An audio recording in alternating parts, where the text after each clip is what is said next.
C'est genre le snatch du film d'auteur. C'est Snooch. Quand on découvre un cadavre, les oiseaux ils font mais cuit est mort. Du coup, on a chacun mis un pied. On a tous mis un pied. On en a mis partout. C'était de la bolognaise. C'était très bien. Et moi, quand je mets mes pieds, c'est surtout dans la gueule.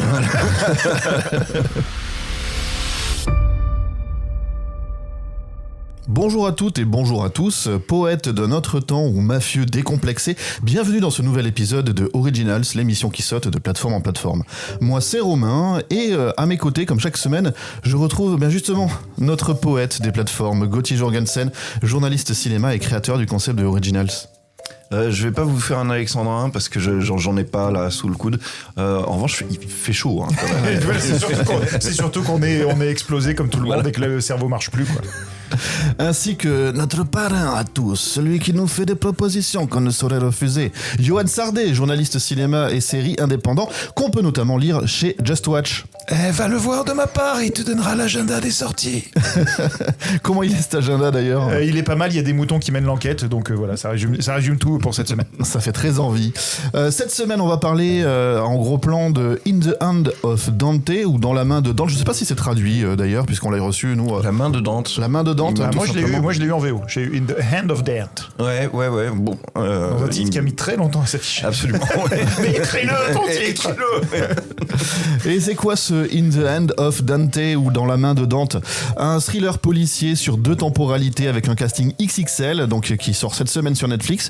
Vous retrouverez ensuite Gauthier pour sa chronique Les Pieds dans le plat, à moins que on ait une OPA aujourd'hui sur cette activité. Vous m'en direz un peu plus, mais de quoi vous voulez parler, messieurs ? On m'a un peu demandé qu'est-ce que t'as à dire sur House of the Dragon, c'est ça, hein, House of Dragon, saison 3 de l'univers Game of Thrones, et j'ai un petit peu regardé Johan en lui disant qu'est-ce que toi t'as à en dire, surtout parce que moi j'ai pas suivi tout ça, moi. On appelle ça soit une passe décisive, soit une patate chaude. Les deux marchent. Moi j'ai noté comme nom de chronique, ça manque de vagues. Ouais, pas mal. J'aime bien cette idée. Ouais, on en parle tout à l'heure. Évidemment, Johan, tu termineras aussi par l'agenda de cette semaine. Et exactement, avec, comme je disais, des moutons, mais aussi la dernière saison d'une série que tout le monde aime déguster sur Disney+. Il y a des indices dans cette phrase. En tout cas, tout de suite, ça vient de tomber, c'est les news. Vous écoutez Originals, l'émission qui saute de plateforme en plateforme en partenariat avec Cinématiseur. Quand ça arrivait sur Netflix, Apple TV+, Prime, Paramount+, quand même. Max, Arte, c'est pas mal. Canal+, écrase tout le monde. Disney+. Moi, je crois à la complémentarité des plateformes. Tout ça, j'aime bien. Et oui, ça vient de tomber. Là. Et j'ai même envie de vous dire, première mondiale. Première mondiale, d'accord. C'est la première fois qu'un truc tombe en première mondiale. Absolument. On n'a jamais fait absolument. ça. Alors, c'est comme ça que c'est présenté, mais on va voir que c'est pas forcément vrai.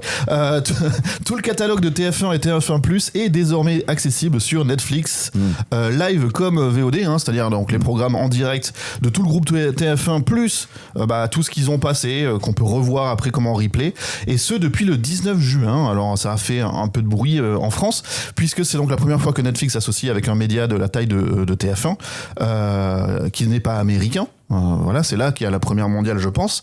Ce qu'on peut en dire d'autre, c'est que c'était quand même assez important pour eux, puisque le vice-président de Netflix World est venu à Paris pour sceller l'accord, pour faire une annonce, pour parler dans les médias, etc., etc. Donc on se souvient que il y a eu France Télé qui est arrivé sur Prime Video en juillet 2025. C'est pour ça que je dis que c'est pas forcément une première mondiale. Mais voilà, là, ce qui a été signé l'année dernière, donc un partenariat avec Netflix pour héberger tout le catalogue et son service de VOD directement sur la plateforme sans aucune redirection vers TF1+. Voilà, c'est enfin actif. Donc TF1, c'est TF1 bien sûr, mais aussi TF1 Film et Séries, LCI, TMC, TFX, et sans quitter l'interface de Netflix. Ça veut dire que ça rejoint des tas de films qui passent sur TF1 et sur les chaînes du groupe TF1, comme récemment Radin, Dirty Dancing, Didier, Les Sous-Doués, qui est ressorti du placard, ou Five. Il y a aussi des séries, évidemment. On se souvient de pas mal de séries nostalgie, comme Les Routes du Paradis, Riptide, Les Dessous de Palm Beach, Rick Hunter, 21 Jump Street, Madame est servie, ou Hélène et les garçons, Le miel et les abeilles, Premier baiser, ou Les Cordiers. Excusez excusez-moi du peu. Voilà, ce n'est pas que Joséphine Ange Gardien et Camping. Qu'on va pouvoir binger quand même. Qu'on va Et pouvoir ça, quand ça même fait binger. plaisir. Ça annonce un bel été. Des feuilletons TF1, donc comme Demain nous appartient, Camping Paradis, Si tout commence, Plus belle la vie, Les feux de l'amour, etc., etc. Ou même les plus récents comme Cat Size, hein, ou la nouvelle saison de Zodiac qui est diffusée en ce moment. Je n'osais dire, est-ce qu'il y aura Zodiac avec Francis Huster? Si oui, j'achète Exactement. mon abonnement. Et même celui avec Claire Kame. Mais non, tu l'as pas besoin, Johan, puisque tu es déjà abonné Mais à oui, c'est Netflix. vrai, incroyable. C'est génial. Voilà, et enfin, c'est aussi tous les programmes de divertissement. Hein. C'est Koh-Lanta, Secret Story, Les Anges de la télé-réalité, La bataille des couples, Super Nanny ou Escape Island.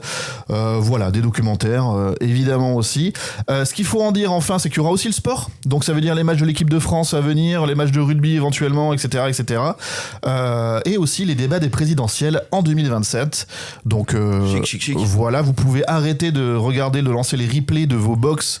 Vous avez tout sur Netflix, avec moyennant, évidemment, même avec l'option premium, un tout petit peu de publicité. Et quand j'ai un tout petit peu, c'est un euphémisme. Ouais, tu sais que hier, quand je suis rentré chez moi à 1h du matin et qu'il me restait Ah, quand il faisait encore 45 degrés. Voilà, qu'il faisait 45 degrés et que j'avais encore un film de 2h30 à regarder, j'allume Netflix et il me dit « Ah, bonne nouvelle, dis donc, tu peux regarder tout TF1 à partir de Netflix !» Et moi, je me suis dit « Écoute, c'est déjà assez compliqué comme ça. » Veux-tu que je lance les 12 coups de midi? Bah écoute, oui, allons-y. Et là, j'ai ouvert mon balcon et je sautais. Mais le bitume était mou, donc... Voilà, exactement. Mais du coup, par contre, c'est intéressant, je sais pas, stratégiquement, c'est-à-dire qu'il y avait Canal+, qui s'était positionné un peu comme la porte d'entrée de tout le streaming en France, en prenant du Apple, du Netflix, du Disney+, ou autre, en tout cas en étant le point d'entrée. Donc là, ça veut dire que Netflix va essayer de prendre cette place-là, finalement, un peu. Un petit peu... Ouais, enfin...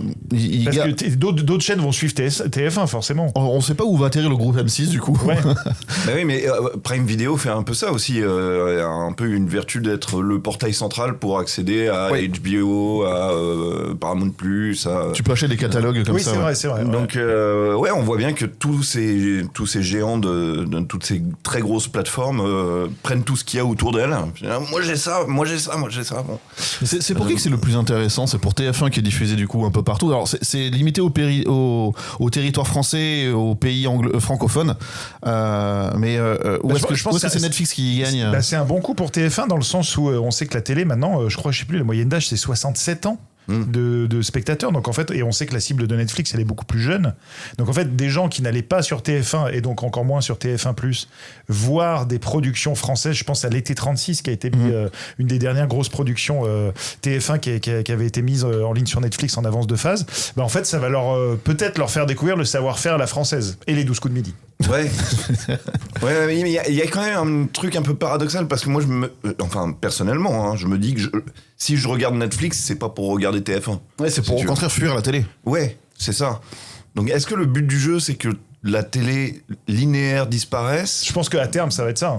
C'est qu'en fait, c'est de plus en plus, on va vers la fin de la télé linéaire. Ouais. Moi, je pense que c'est intéressant pour TF1 dans le sens où ils ont des trucs, des fois, qui peuvent, en deuxième partie de soirée, tu peux te dire, ah tiens, je pourrais regarder ça. Ou alors, c'est des films TF1 vidéo, comme on a parlé, qui sont sortis du catalogue, etc., et qui peuvent alimenter. Tout d'un coup, tu peux tomber sur Netflix parce qu'ils vont être dans les algos, ce sera transparent. Tu verras pas que c'est identifié TF1, ce sera beaucoup plus merge que ça. Enfin, on peut parler au présent. Donc, je pense que TF1, il peut y gagner en se disant, ils vont rajeunir un peu au moins dans les chiffres de bilan, la moyenne d'âge des consommateurs et consommatrices.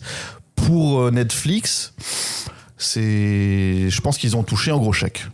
Mais s'ils ont besoin, vu tout ce qu'ils ont. Je veux pas être réactionnaire ni rien, mais je trouve ça un peu agressif envers une poignée d'irréductibles pour qui le kiff de la télé, c'est justement la linéarité, quoi. Après, eux, ils ont toujours la télé, elle continuera. Hein. Mais c'est juste qu'en fait, on va vers le fait que ça s'éteigne. Et je pense que Netflix, peut-être que ça peut être le mouvement inverse, c'est-à-dire qu'ils peuvent toucher un public plus âgé. Pour qui le streaming était une espèce de chimère un peu incompréhensible, et d'un coup tu dis non mais en fait il y a Joséphine Ange Gardien et machin, et en fait t'as juste à t'abonner, c'est même je pense encore plus simple que TF1+ en termes d'abonnement. Donc en fait finalement c'est les deux mastodontes, l'un du linéaire et l'autre du streaming qui s'allient pour devenir il y a un vrai truc, c'est que je sais pas si vous avez vu l'interface, alors moi je connais que celui via Orange, mais de la plateforme de replay. le fait de passer sur Netflix pour voir ton truc, c'est quand même beaucoup plus confortable. Exactement.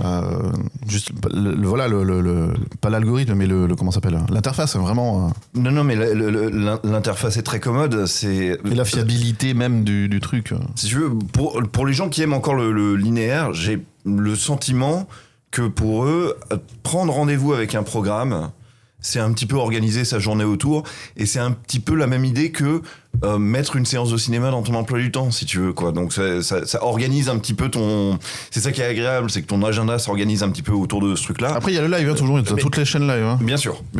C'est juste que je vois pas ces gens-là se dire tiens, je vais me mettre à l'idée d'un portail. C'est peut-être pas ça qui leur convient. Je sais pas. Bon, écoutez, en tout cas, on verra dans quelques mois comment ça évolue. On sait pas la durée de l'accord de toute façon, donc voilà. Ça vient de tomber. Ouais, j'ai vu. Depuis combien de temps je dis qu'il faut réparer cette étagère, Romain? Je le dis à chaque émission. Absolument. Ça vient de tomber sur Disney+. Ça vient de tomber puisque David Tennant rejoint le casting de la saison 6 de Only Murder in the Building. Alors, c'est qui David Tennant? C'est un ancien Doctor Who, évidemment. Voilà, il débarque dans la comédie policière aux côtés d'une impressionnante vague de nouvelles recrues britanniques.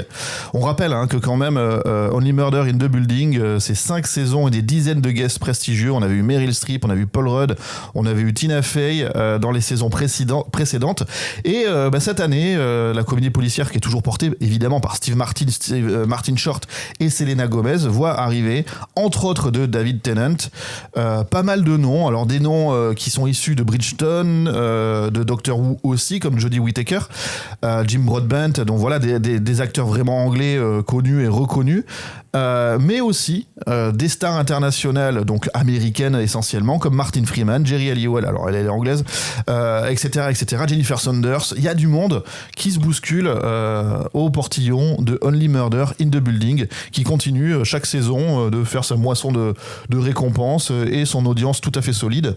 Voilà, vous avez regardé, vous, un petit peu une sorte de whodunit d'un nouveau... Je dois avouer que j'ai jamais regardé, on m'en dit que du bien. En fait, je comprenais pas comment ça pouvait dépasser le pitch de la première saison, et en fait, visiblement, ça se renouvelle et c'est très chouette. Mais en fait, moi, j'ai un vrai problème avec le genre du whodunit, ça me gaffe très très vite. Par exemple, À couteau tiré, je n'aime pas du tout cette saga.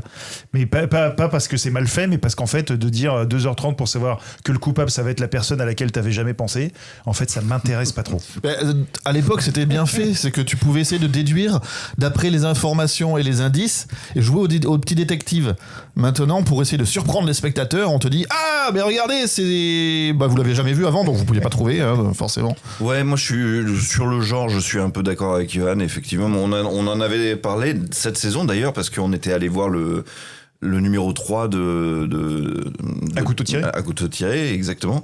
Dans une salle de cinéma où moi je m'endormais par intermittence, parce que le truc il dure 2h30 et tout, et que tu finis. Ouais, je suis d'accord. Si ça dure pas 1h20 ce genre.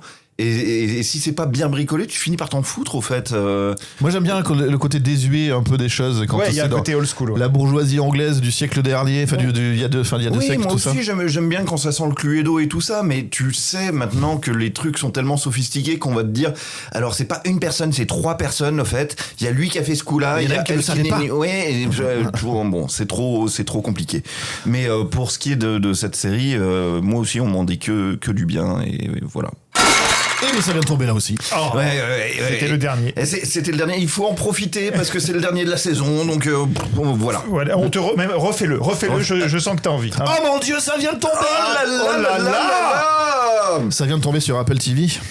Et oui, ça vient de tomber sur Apple TV avec une légende urbaine qui devient une réalité, figurez-vous, puisque Matthew McConaughey et Woody Harrelson vont se retrouver dans une série Apple TV qui s'appelle Brothers, donc frères. Incroyable. Et alors, c'est quoi l'histoire ?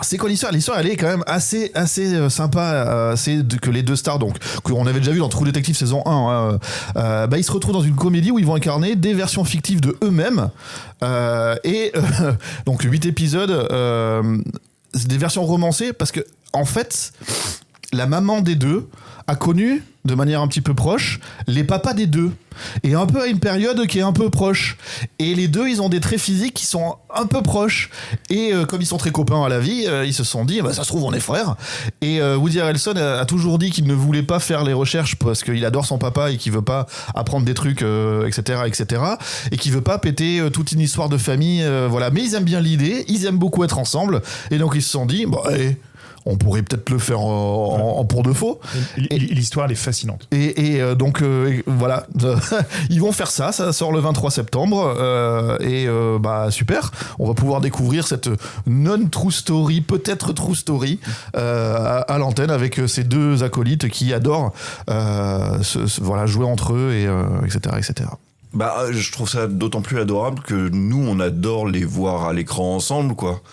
Il se passe quelque chose entre deux qui est une sorte d'amitié tellement sympathique que en fait ça traverse l'écran, quoi. Et puis on a l'impression de faire partie de leur bande de potes quand ils sont réunis, donc c'est très très cool. Woody Harrelson disait même à l'époque de True Detective que Matthew McConaughey était tellement intense dans son rôle de comment dire, de détective traumatisé, etc., qu'il était infect sur le plateau et que sans cette amitié, il aurait claqué la tronche, en fait.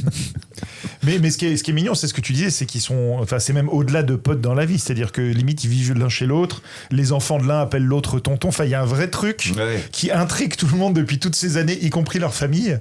Et moi je crois que j'avais vu je sais plus si c'était un talk show, une interview, mais où l'un des deux racontait ça, et ce moment où la mère fait mais tu sais que j'ai bien connu ton père, 3 petits points. Et tous ils tombent de leur chaise en disant merde, il y a peut-être un truc en fait.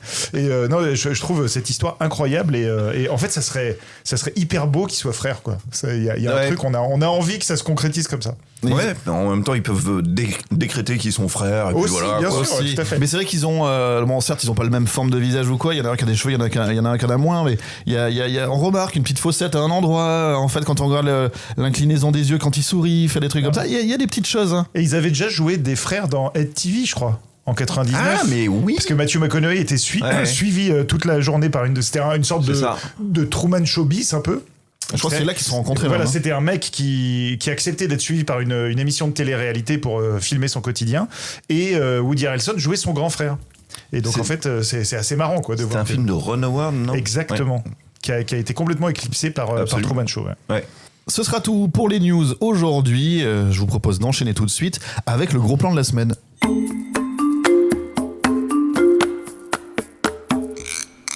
Et le gros plan de la semaine, c'est sur Netflix que ça se passe, puisque depuis mercredi 24, vous pouvez découvrir In the Hand of Dante, donc dans la main de Dante. C'est quoi ? C'est un des projets les plus atypiques de Netflix cette année, un thriller policier, en même temps un drame historique, une fresque mystique. Tout ça, c'est adapté du roman de Nick Tosches, et le film, il entremêle une intrigue contemporaine où il y a de la mafia, etc., et une relecture de la vie de Dante Alighieri dans l'Italie médiévale. Et donc, qui dit atypique, c'est aussi un film un peu ambitieux, hein, et par conséquent plus complexe que ce dont on peut parler normalement d'habitude ici dans Originals, notamment avec ce récit éclaté, hein, parce qu'une double linéarité avec des choix esthétiques très marqués, l'utilisation du noir et blanc dans une époque, de la couleur dans l'autre. Oui, ça reste un film un peu dodu. C'est qui Dante ? C'est qui Dante ?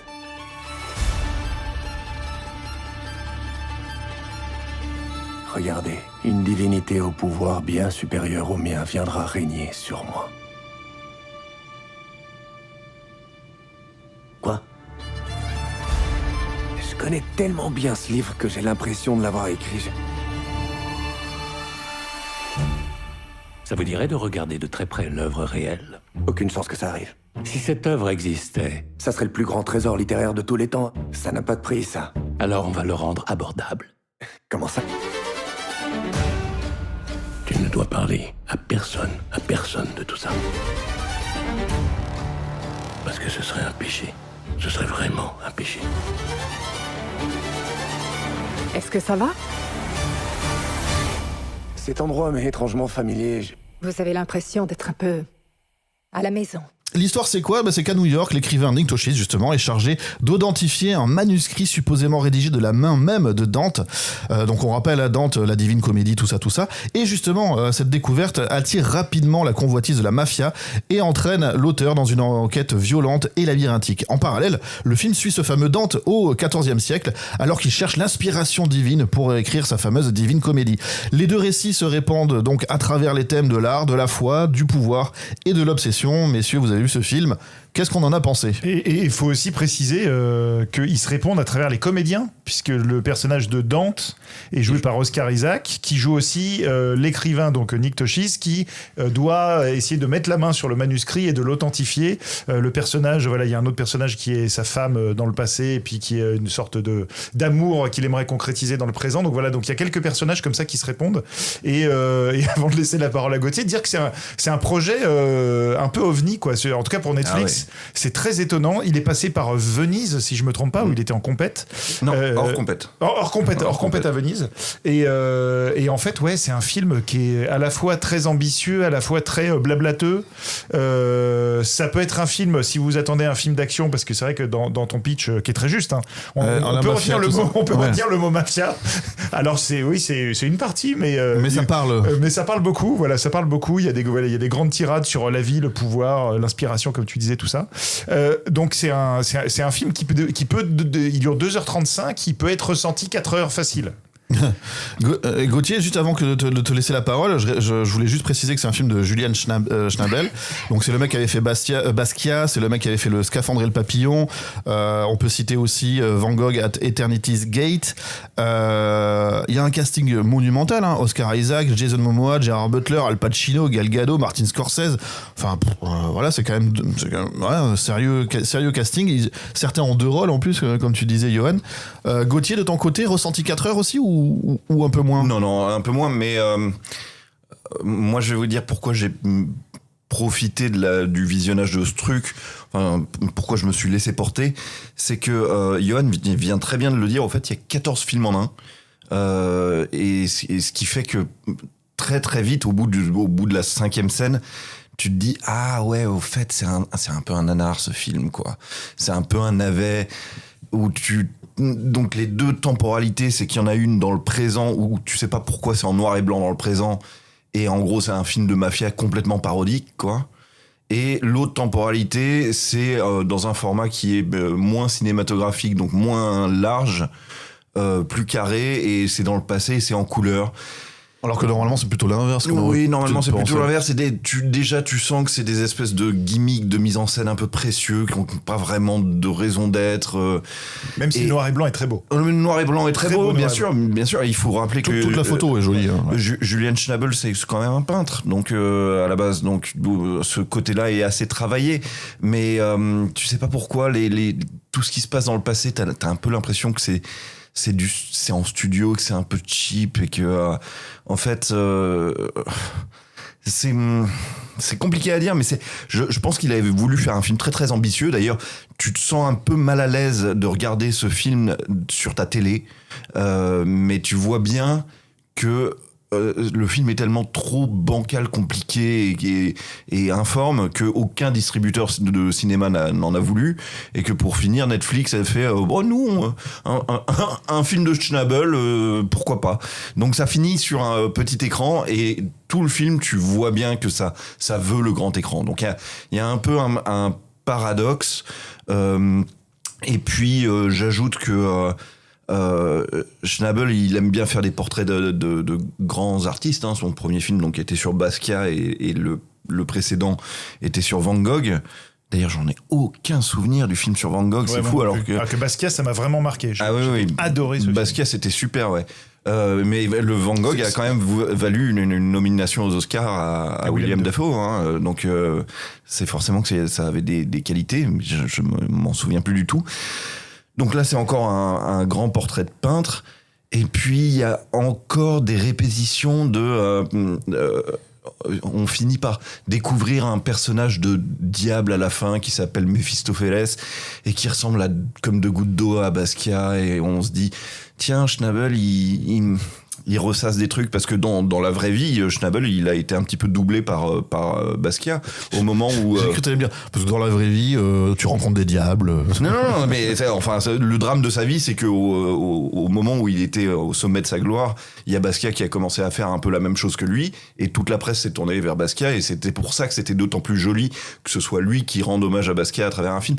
Donc Julian Schnabel, on sait tellement pas ce que tu veux dire que ça finit par être marrant, et donc moi j'ai regardé ça pendant 2h30 en me disant il y a qui dans ce nanar, et puis donc tu vois Oscar Isaac, et puis d'un coup tu fais il y a Martin Scorsese aussi, il y a Gal Gadot, disons, il y a Jason Momoa qui joue un rôle mais complètement pété. Enfin bon, c'est mais c'est ce qui rend le truc agréable à suivre, parce que effectivement vous pourrez être un peu écrasé par la durée du film et par le côté verbeux et aussi le sens un peu mystique de tout ça, mais moi j'avais l'impression, tu sais, justement à chaque porte il y a une star, et donc en fait ça rend le truc très agréable. Tu dis bon, prochaine scène il y a qui, et en plus c'est un All-Star Game le truc, donc c'est assez marrant quoi. Il faut le voir, attention, très vieille rêve qui va sortir de ma bouche. Il faut le voir un petit peu comme un sacré soirée. Exactement. On se dit, c'est qui le prochain qui va sortir, tu vois. Alors, pour resituer, Sacré Soirée, c'était une émission de TF1. Oui, peut-être y aura-t-il les archives sur Netflix. Avec Jean-Pierre Foucault. Avec Jean-Pierre Foucault, et qui en fait avait plein d'invités, et à chaque fois ça allait de mieux en mieux jusqu'au grand final, quoi. C'est ça. On faisait plaisir à un invité star en lui faisant revenir ses copains d'enfance, sa maîtresse de maternelle. Un suspense sur qui va sortir, quel sera le oui, Salvador, incroyable. On avait travaillé ensemble une fois, je suis là. Donc voilà, ce film fait un peu cet effet-là, le tout enrobé quand même un peu d'un nanar, quoi. J'ai des passages de monologues de John Malkovich qui me reviennent en tête, où je me dis aïe. Mais tout le monde cabotine un peu là-dedans. Ils viennent tous parce que, par exemple, c'est vrai qu'ils le vendent notamment sur Al Pacino, donc à une scène, mais où il fait du Al Pacino. John Malkovich, il est derrière son bureau, on dirait un peu le même personnage que dans Les Joueurs. Il fait du John Malkovich, un peu précieux, sophistiqué et en même temps menaçant. Gérard Butler, moi il m'a fait marrer. Gérard Butler, il a le rôle du tueur à gages un peu bourrin et ça lui va très bien. Avec une coupe de Yakuza des années 90. Il y a ma femme qui passait à ce moment-là, elle me fait c'est Snatch. Je fais non mais ça ressemble un peu, c'est genre le Snatch du film d'auteur, c'est Snooch. c'est un peu ça, il y a un petit côté Snatch auteuriste, quoi. Oui, mais beaucoup trop appuyé. Je sais pas si tu te souviens de la première scène où on voit Gérard Butler, elle est un peu hors scénario, et elle est d'une telle violence verbale et graphique que tu te dis est-ce bien nécessaire tout ça, en fait? Bon, après ça te campe le personnage, bien sûr, mais donc c'est une espèce de tueur à gages cliché, complètement fou, sans aucun remords, qui parle avec un accent écossais. Voilà. C'est Gérard, quoi. C'est Gérard. C'est comme Jason Momoa qui est habillé en Lou Bega pendant la plupart du film. J'avais pas la rêve. Tout le monde me dit, il me fait penser à quelqu'un, Lou Bega. Mais merci. Et il danse le mambo en plus. Donc, mais un Lou Bega pas sympa. Enfin, un Lou Bega qui arrache les Lou Bagel. Voilà, Lou Bagel. Et toutes les scènes où tu le vois avec Gal Gadot, tu fais... En général, quand vous êtes ensemble, vous deux, ça marche pas. C'est qu'on va être déçus à la fin, quoi. Ouais. Messieurs, je vous propose de conseiller aux gens de le regarder pour peut-être passer une sacrée soirée. En attendant, nous, on va enchaîner. Non, mais ce que quand même, un truc que je voulais dire, c'est qu'avant qu'on se mette à enregistrer, Yoann, il a dit, je pourrais jamais être totalement méchant avec un film de Julian Schnabel. Même si j'ai vraiment pas passé un très très bon moment devant ce film-là, je vois ce que tu veux dire. Mais en fait, il y a un côté, c'est beau. Oui, et c'est sincère. Voilà, il y a un truc sincère, il y a une ambition derrière. Il y a aussi, dans cette thématique des époques qui se répondent, les gens peuvent y trouver un peu du Dracula de Coppola, tu sais, avec justement une réincarnation de l'amour qui traverse le temps. Il y a un peu de Cloud Atlas, si vous avez vu The Fountain, Dead Again, tous ces films où en fait il y a des acteurs qui jouent à une époque et qui rejouent des amants qui en fait n'ont pas réussi un truc dans le passé, le réussissent dans le présent. Qui traversent le temps. Et ça peut vous donner donnait envie de découvrir Dante et la Divine Comédie, que personnellement, je vais pas faire genre, je n'ai jamais lu de ma vie. Et donc, en fait, moi, je me dis, tiens, peut-être que ce texte, un jour, il faudra que je le lise parce que ça peut être intéressant. Oui, mais alors, apparemment, ce que tu comprends à la fin du film, il faut quand même très très bien le connaître pour comprendre de quoi il retourne dans certaines scènes, tu vois. Exactement. Et moi, je suis comme toi, comme 99% des gens, je le connais pas assez, ce texte, quoi. Mais apparemment, quand tu le connais mieux, tu profites mieux du film. Et je trouve que c'est un argument qui est quand même un petit peu difficile En fait, il utilise la structure de la Divine Comédie pour revisiter la Divine Comédie. Et notamment, il y avait ce truc d'ailleurs qui est évoqué dans le film, que Dante en fait n'a écrit que pour une muse avec lequel il n'a jamais consommé son amour, on va dire, parce qu'elle est morte très jeune. Et en fait, il a vécu avec une femme pour laquelle il n'a jamais écrit une ligne. Ouais. Et en fait, donc il y a quelque chose d'assez sombre et d'assez tragique. Et le film répare un peu ça. Et il y a le côté, en fait, Dante va se rendre compte au fur et à mesure des siècles que finalement le vrai amour, c'est pas de vivre pour quelqu'un qu'on fantasme en gros, mais que le vrai amour, il a les pieds sur terre, il est dans le réel. Et en plus, si c'est Gal Gadot, voilà quoi. Ouais. Et avant qu'on passe à Game of Thrones aussi, je voulais redire un truc qui me paraît important sur les plateformes, c'est que apparemment, les plateformes permettent quand même à ces films-là d'avoir une existence quelconque. Il y a une sorte de vertu à Netflix à être la plateforme qui dit à Alfonso Cuarón, attends, ton film sur le Mexique des années 70 avec aucune star sur la vie de ta femme de ménage là et tout ça, nous on en veut bien, on va le produire et tout. Ou qui dit à David Fincher, attends, le film de ton papa qu'il l'a jamais pu faire, nous on en veut bien. Et c'est pareil pour ce film là, c'est-à-dire qu'il est distribué maintenant sur Netflix, donc il peut être accessible. Finalement, ces plateformes permettent à des grands artistes de faire une fois de temps en temps des moins bons films. Ouais, c'est vrai, c'est très juste. Et ils ont le droit d'exister aussi. Oui, parce que sinon, il serait sorti en salle, il aurait fait 4 entrées. Ouais. En DVD, personne ne l'aurait acheté à part la famille de Julien Schnabel. Et donc, en fait, après, le film disparaît parce qu'en diffusion télé, ce n'est pas possible un film comme ça. Bah non. Donc, en fait, ça devient un film qui n'existe plus. Et c'est vrai que de se dire, il existe sur un recoin de Netflix, même si c'est un recoin, au moins, il est là quelque part. Il est là. Tu sens bien qu'il devrait exister au cinéma, qu'il a envie d'exister au cinéma, mais qu'il peut pas. Donc, voilà, c'est une des vertus des plateformes. C'est très bien. Je rappelle que In the Hand of Dante est donc disponible depuis mercredi dernier sur Netflix. Et Johan, l'actualité, c'est aussi des séries télé avec plus ou moins de rebonds médiatiques. Et tu voulais en parler et mettre les pieds dans le plat. Alors du coup Gauthier, je me tourne pas vers toi cette fois, mais je crois que c'est un retour d'ascenseur, puisque Yoann, tu as envie de convaincre Gauthier de quelque chose peut-être? Non, j'ai envie de dire les vrais trucs.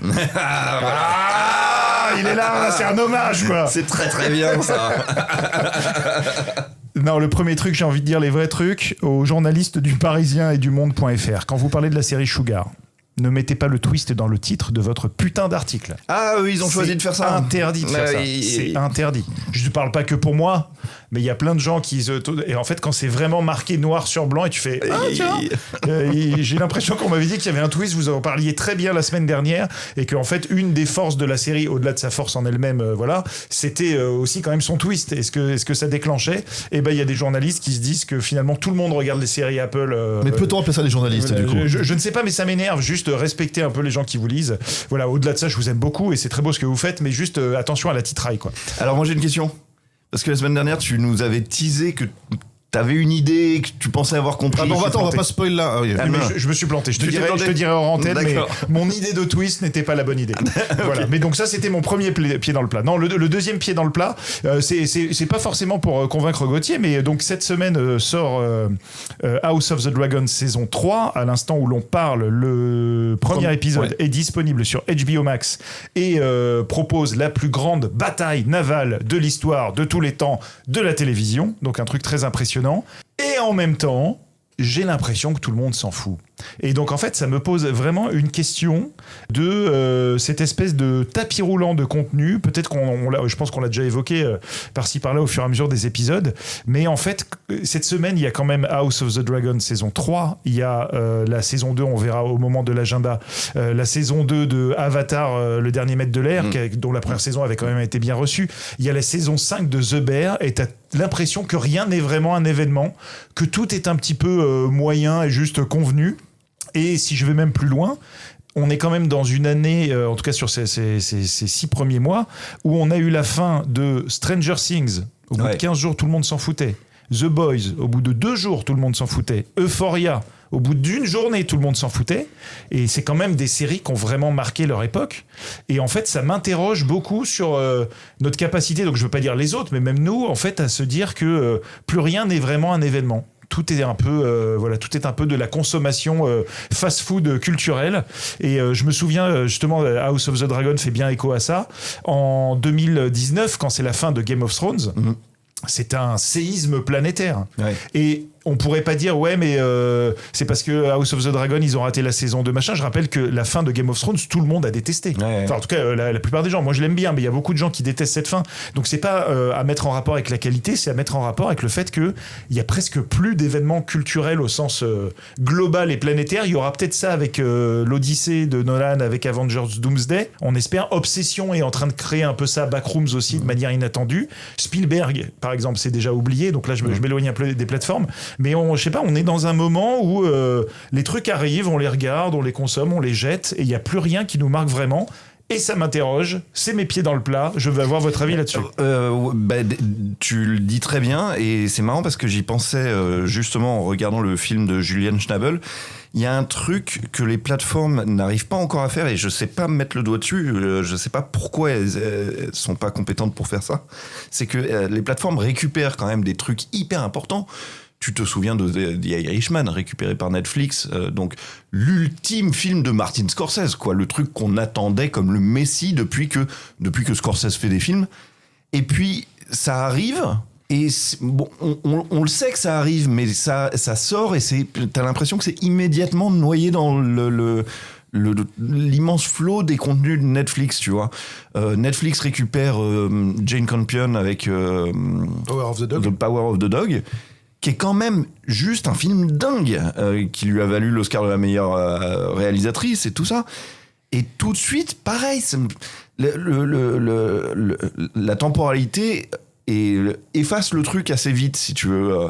Alors que si tu l'avais sorti au cinéma, le monde du cinéma est très très rodé à l'exercice de te dire attendez, on arrête tout, ça c'est une dinguerie. Hein. Ça c'est...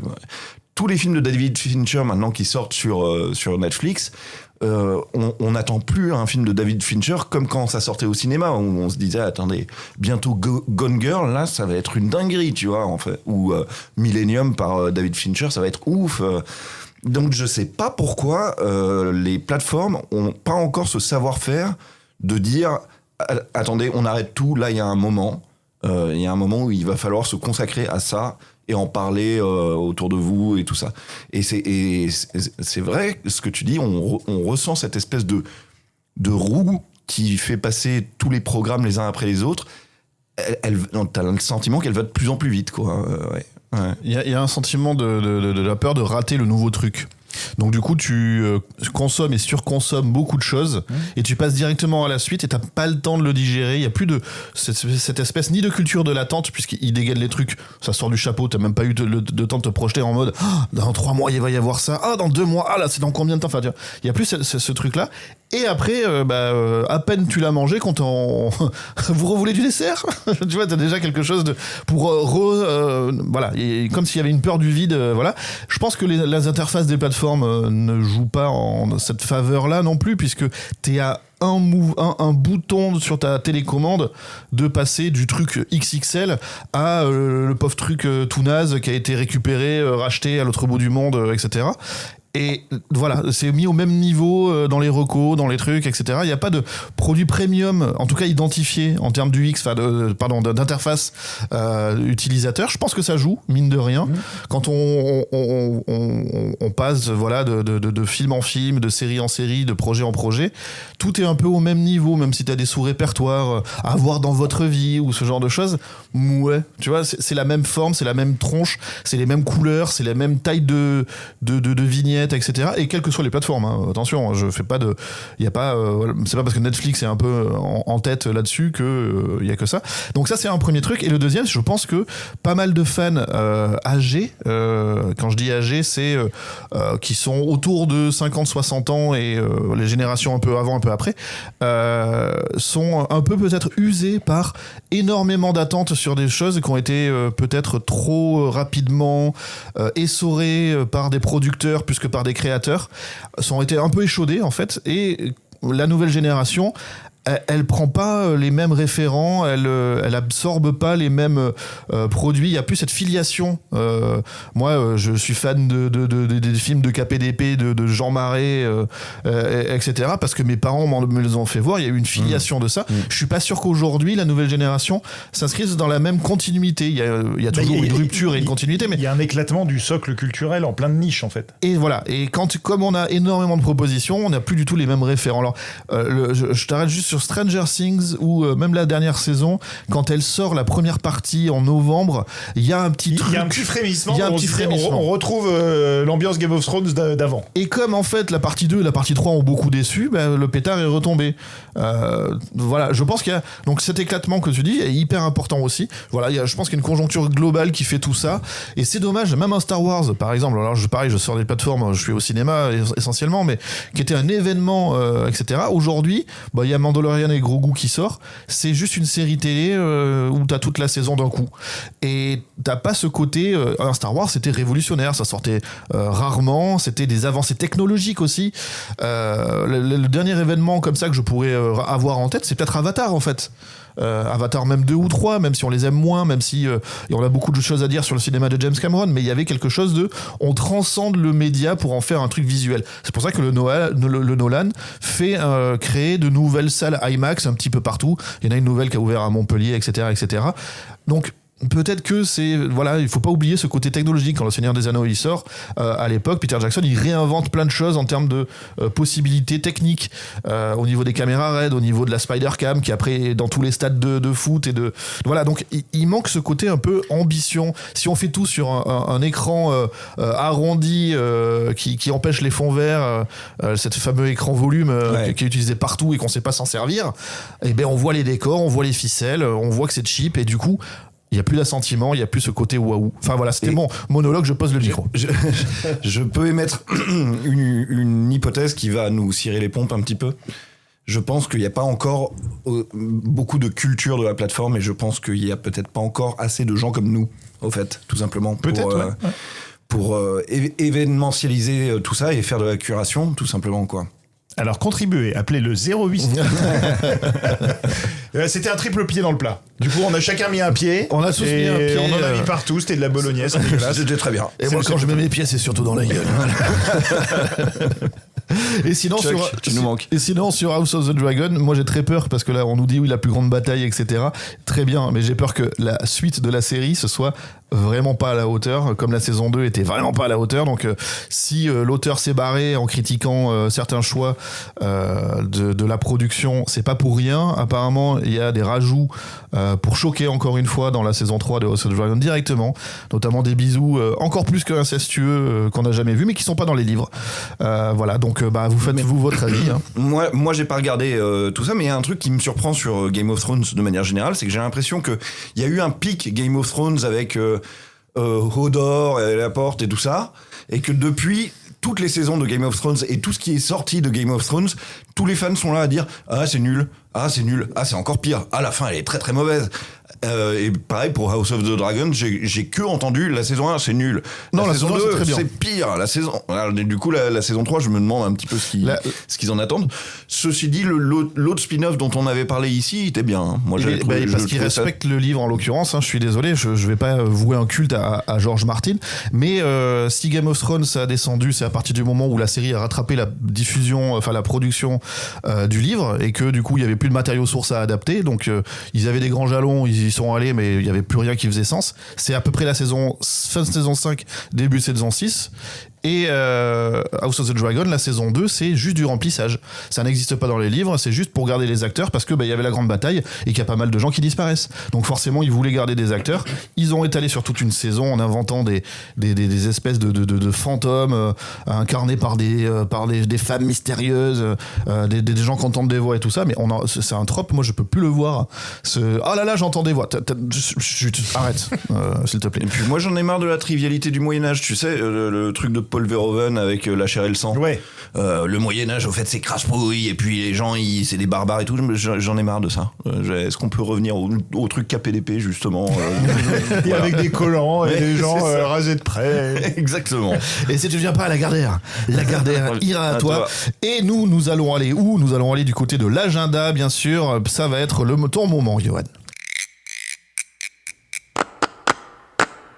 Cette semaine, tu nous parles donc des sorties comprises à partir du 22 juin qui ont retenu ton attention.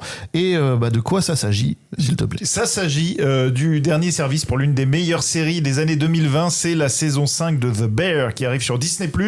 Tous les épisodes sont mis d'un coup. Les épisodes ont des titres d'un menu: soda, agneau, menthe, travers de porc, framboise, focaccia, caramel, The Original Beef of Chicagoland. Ce sera le titre du dernier épisode. Vous avez tout d'un coup une saison qui, a priori, va quand même faire écho avec l'épisode surprise qui était sorti il y a quelques semaines, qui s'appelait Gary, qui était emmené par John Berntal et Ebon Moss-Barack, et qui en fait était un préquel de la série. Donc voilà, les deux se font écho. Et pour vous resituer, voilà, si vous êtes un petit peu perdu, à la fin de la saison 4, donc le héros, donc Carmy, campé par Jeremy Allen White, quittait le restaurant. Et on va voir comment quelle va être la suite de son parcours, et comment le reste de son équipe vont réussir à maintenir à flot l'établissement. C'est une série, si vous ne l'avez jamais vue, qui donne très très faim. Tout ce qu'ils font là-dedans, ça a l'air merveilleux. Et ça me fait une très bonne transition pour dire que Disney+, qui ne m'a pas du tout donné de sous, mais je le fais quand même, s'est associé avec le Guide Michelin pour une opération qui aura lieu les 27 et 28 juin dans le restaurant Amagat. Les 300 premiers visiteurs auront la possibilité de déguster les sandwichs inspirés de la série. Et dans certains sandwichs, il y aura un ticket d'or. Ce qui fait qu'au niveau de la mâche, ça rajoute de la mâche. C'est pour aller dans la chocolaterie. Et pour la chocolaterie. Et ça donnera des invitations pour l'un des dîners gastronomiques exclusifs concoctés par Michelin et le Guide Michelin autour de la série. Donc c'est plutôt sympa pour terminer autour d'une assiette et d'un bon coup de fourchette avec du gourmand croquant comme on aime. Et puis moi je rajoute quand même que The Bear, moi je suis tombé dedans. C'est une série que j'ai beaucoup aimé. J'espère que cette dernière saison sera à la hauteur pour pas que toutes les tensions qu'on a vécues jusque-là n'aient été pour rien. Mais juste ce qu'on a eu en termes de récit familial plus que culinaire encore est assez incroyable, et les prestations de John Berntal, qu'on dit toujours jouer la même chose, cette fois non, et de Jamie Lee Curtis sont exceptionnels. Voilà. C'est pas souvent que je dis des trucs archi franchouillards sur moi-même, mais je suis sûr que cette série est très bien, tout le monde me la vend très bien. J'ai du mal à regarder des trucs étrangers sur la bouffe. Je me dis oui, c'est bien petit. C'est bien les enfants. Ouais. Quoi d'autre, Johan ? Alors, j'en parlais tout à l'heure. Nous avons la saison 2 de Avatar, le dernier maître de l'air, qui sera composée de 7 épisodes et non 8. C'est un peu l'inverse de House of the Dragon, ce dont tu parlais. C'est-à-dire que là, les showrunners se sont dit, on va arrêter de faire durer et tirer en longueur des intrigues qui n'ont pas besoin de l'être, et on va ramasser ça. Donc, on perd un épisode, mais on gagne en efficacité. Donc, c'est la suite du combat de notre ami Aang et de ses compagnons contre la Nation du Feu. Et là, ils vont s'attaquer à un arc qui est très attendu par les fans de l'animé, enfin, en tout cas du dessin animé, parce que c'est pas un animé, c'est un animé américain en tout cas. C'est la rencontre de la maîtresse de la Terre qui est aveugle et ultra badass, qui s'appelle Toph Beifong. Je dis ça, je n'y connais strictement rien, mais normalement je me suis renseigné. On m'a dit qu'elle était ultra badass, donc ça peut être vraiment très bien.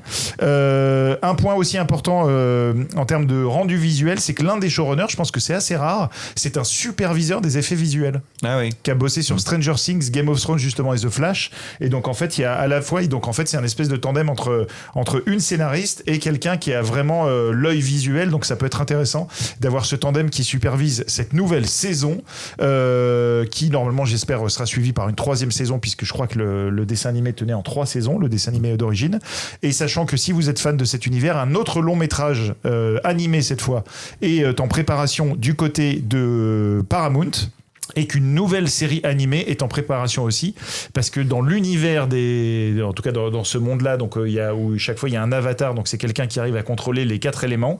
En fait, quand il meurt, il est remplacé par un nouvel avatar. C'est un peu comme Doctor Who en fait. Et donc en fait, il y avait une première série qui s'appelait, qui était autour du personnage de Korra, la légende de Korra. Et là, ils vont aller au-delà de la légende de Korra et raconter l'arrivée d'un nouvel avatar dans un monde post-apocalyptique. Donc ça peut être rigolo. Donc cette saga a encore plein de choses à raconter. Est-ce que vous aviez regardé la première saison ? Oui, tout à fait. J'avais trouvé ça très efficace. En fait, c'était arrivé juste avant One Piece, et ça montrait que c'était possible de faire un truc sympa. Ouais, moi j'avais juste regardé les premiers épisodes en me disant ça a l'air chouette. Malheureusement, à l'époque, David était encore trop petit pour regarder avec moi, et je me sentais un peu seul à 40 ans à regarder ça, mais ouais, enfin c'est des bons programmes pour la jeunesse, je trouve.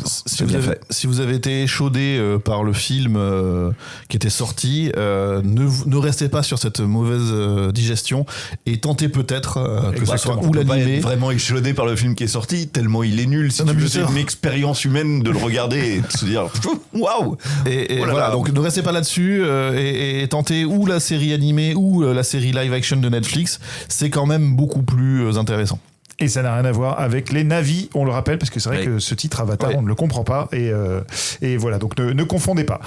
Sur Netflix également, une comédie, à voir si on rit ou pas. C'est emmené par John Cena et par Eric André, qui est un humoriste plutôt identifié, je pense, par le public américain. Assez imprévisible, délirant et très très vite malaisant.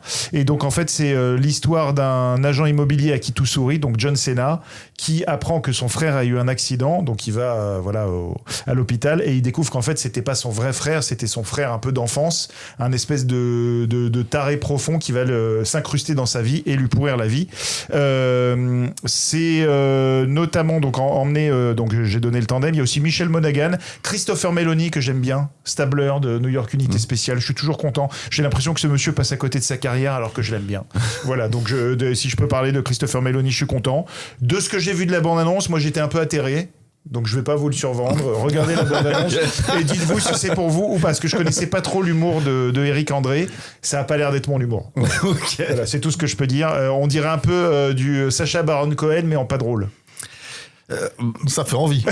ça fait envie. Si tant est que Sacha Baron Cohen a déjà été drôle. Voilà. Ah, si. Moi j'aime beaucoup Sacha Baron Cohen, mais du coup la version pas drôle de ça, ça serait très gênant en fait. Voilà, exactement. Okay. Moi j'ai regardé la bande-annonce un peu gêné. Voilà, donc en tout cas ça s'appelle Little Brother sur Prime Video. Ah, alors ça me fait plaisir. Ça fait plus envie. Ça me fait plus envie. Parce que quand on découvre un cadavre, les oiseaux ils font mais cuit est mort. Les chats font miaou et le corps, et les moutons font mais je sais qui est le coupable. J'avais préparé ça. C'est pas mal. Va falloir t'expliquer. Tu pourras la raconter à tes enfants. Pourquoi cette intro animalière? Parce qu'on est dans un film, donc les moutons détectives. C'est donc des moutons qui tous les soirs leur berger lit un whodunit. On en parlait tout à l'heure, une sorte de cluedo de trucs où il faut trouver le coupable, et donc les moutons sont captivés. Et sauf qu'un jour, leur berger ne se réveille pas, il est retrouvé mort dans sa caravane, et les moutons, qui parlent, sont persuadés qu'ils peuvent trouver le coupable, et que c'est un crime. Mais attends, ça a quelle gueule? Parce que là j'ai un film Hardman animation en tête. En fait, c'est un peu Shaun le mouton. Voilà, c'est l'esprit. C'est Shaun le mouton rencontre un couteau tiré, mais en live.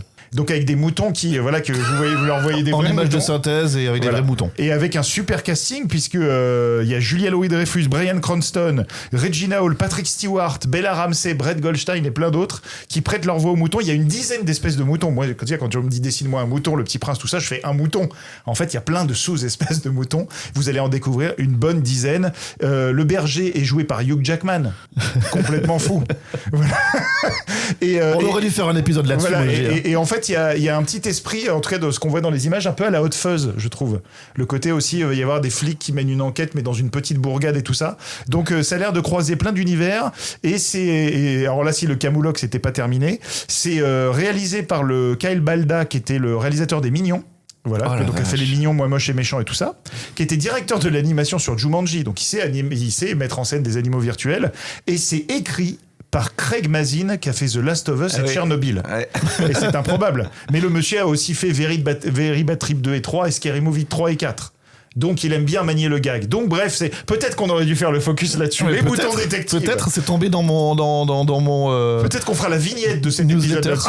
Parce que des moutons détectives, on achète forcément. Et on en parlera c'est le moment de l'annoncer peut-être aussi, puisqu'on va faire une émission bilan pour cette fin de saison, et ce sera peut-être l'occasion de revenir dessus si on a pu poser les yeux sur cet ovni sur Prime Video, quoi. Mais c'est génial, on a l'impression qu'il y a un producteur multimilliardaire qui a fait un mauvais rêve et qui s'est réveillé en se disant je vais noter tout ça quand même. Ou qui a dit à son fils tu veux voir quoi? Alors je veux que les moutons. C'est exactement ça. Donc en tout cas c'est à voir sur Prime, faites-vous plaisir et peut-être qu'on en reparlera la semaine prochaine. Et pour terminer cette sélection, il a pas fêté seulement le titre des Knicks parce qu'il était au bord du terrain avec Spike Lee et Chalamet. Larry David est de retour, il vient célébrer sa nouvelle série. Donc Larry David, voilà, c'est un grand humoriste américain qui est notamment connu pour avoir co-créé Seinfeld et créé et porté Larry et son nombril. Il revient avec une mini-série qui s'appelle Life, Larry and the Pursuit of Unhappiness. C'est créé à l'occasion des 250 ans des États-Unis. Et en fait, c'est 7 sketchs dans lesquels il y a 4 sous-sketchs. Jusqu'à là vous suivez, donc ça fait 28 sous-sketchs qui revisitent des grands moments de l'histoire américaine avec lui qui s'incruste dedans. Donc un peu comme s'il était un peu le doc de Retour vers le futur et il vient revivre des événements de l'histoire américaine. Donc c'est marrant comme l'invention de l'aviation, il va discuter avec Lincoln et tout ça, mais chaque fois en mode le New-Yorkais relou. C'est fou à quel point il y a un égocentrisme dans toutes les productions de Larry David, entre son nom qui est glissé partout, lui qui apparaît partout, enfin c'est un truc... Alors je viens de l'apprendre... Curb Your Enthusiasm, ça s'appelle Larry et son nombril. Larry et son... Ah oui, c'est vrai que j'ai dit le titre, oui, voilà, c'est Larry et son nombril, tout à fait. C'est un peu de la même manière qu'on peut pas dire est-ce que tu as vu sur écoute The Wire. C'est The Wire. C'est The Wire. J'aurais dû dire Curb Your Enthusiasm. Parmi ces mini-sketchs, du coup, ça ouvre la porte ouverte. Enfin, c'est la porte partout. Ça ouvre la porte ouverte. Oh, la Franck Ribéry. Oh là là là là. C'est la porte ouverte à accueillir plein de guests, parmi lesquels Bill Hader, Catherine Hahn, John Hamm, Jerry Seinfeld, Greg Kinnear, Alan Tudyk, Vince Vaughn, Isla Fisher, entre autres, et le seul et unique Barack Obama. Venir, qui est producteur et qui va s'inviter dans la série. Donc je pense que ça peut être une petite curiosité très américano-américaine, mais en même temps qui peut être assez marrante. Moi ça me fait envie en tout cas. C'est marrant, ouais. Et je sais pas, du en vrac pour terminer, Johan. Du en vrac pour terminer, Romain. Sur Netflix, Le Chemin de l'Olivier, saison 3, une série turque. Si vous connaissez les autres saisons, vous regarderez ces saisons-là. Je vais pas m'aventurer à pitcher un truc que j'ai pas vu, quoi. Voilà. Mais quand je faisais ça se passe dans une ville balnéaire. Avant que tu nous rejoignes et quand je faisais les en vrac, moi je disais juste la saison et la plateforme. Ouais, c'est ça. Ouais. Non, mais moi je saupoudre. C'est le professionnalisme. Voilà, ça, exactement. Sur Prime Video, nous avons une série un peu inattendue, en tout cas une mini-série qui s'appelle Atomic, en 5 épisodes, portée par Alfie Allen. Décidément, il y a que du Game of Thrones tout au long de cette de cet épisode. Donc ces deux amis improbables qui sont embarqués dans le complot d'un cartel pour transporter de l'uranium à travers l'Afrique du Nord et qui vont choisir entre le profit ou peut-être qu'on est en train de vendre de l'uranium à des mauvaises personnes. C'est peut-être une série d'actualité, qui sait. Et pour terminer sur Prime, une autre comédie qui a l'air... c'est peut-être un peu comme Little Brother, je sais pas si ça a l'air drôle. En tout cas, ça s'appelle Permis de conduire en français, Driver Heads en VO, et c'est une comédie de Bobby Farrelly en solo. Donc Farrelly, si le nom sonne à vos oreilles, c'est le monsieur qui avait inventé avec son frangin, notamment Dumb and Dumber et Marie à tout prix. Et là, il est en solo. Quand ils sont en solo, c'est quand même moins drôle que quand ils sont en duo.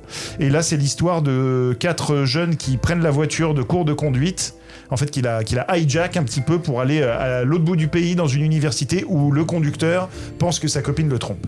D'accord. Ouais. Voilà. Okay. Et ils vont croiser notamment sur leur chemin Kumail Nanjiani qu'on aime bien et Alyssa Milano qui fait un caméo.